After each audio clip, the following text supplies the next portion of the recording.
I think India was getting closer to the United States over the last 20 years, and it's very disappointed.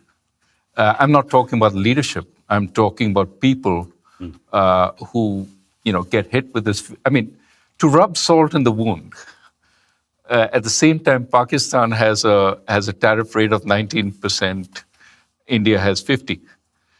Where is the friendship between Modi and Trump that was extolled? And that it's a slap in the face for Modi, because the Indian opposition is asking him, "Where's your friendship? What were you talking about? Was it all?" I think it's one of those things where I think they'll figure out an agreement. It can't be that you're the most tariffed country in the world, more than China, and you talk about military friendship and alignments and joint maneuvers and so on. So I think they have to come to an accommodation. But I think these kinds of actions stay long in people's minds. The U.S. cannot be trusted. I mean, it took a long time in the early 1970s when Nixon and Kissinger tilted the U.S. towards Pakistan in the Indo-Pak War in 1971. They sent the 7th Fleet to stop the war to help Pakistan. Indians were very miffed at that, and the Soviet Union helped India. That put India in the Soviet camp for 25 years.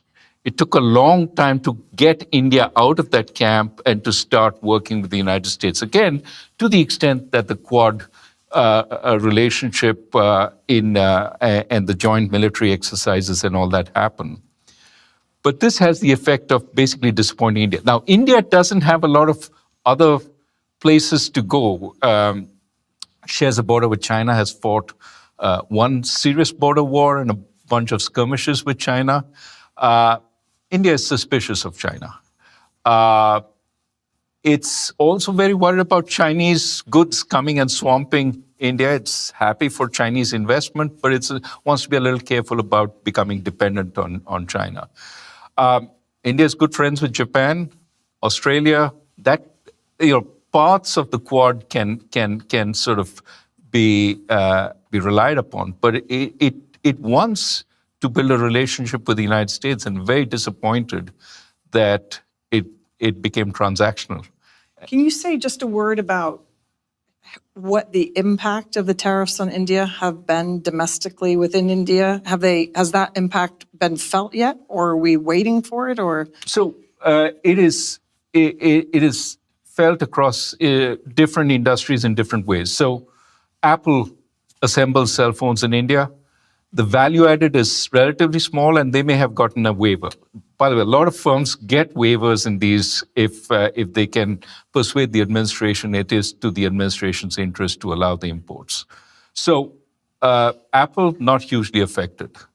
An Indian textile manufacturer selling goods into the Christmas season, it's terrible.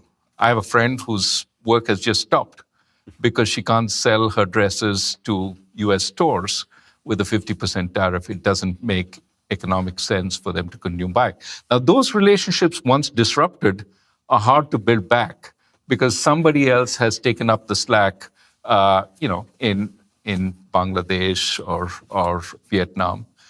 And so it's something that will have costs. And it's typically small and medium enterprises that will bear that cost. And the longer this lasts, the more it becomes a permanent rupture.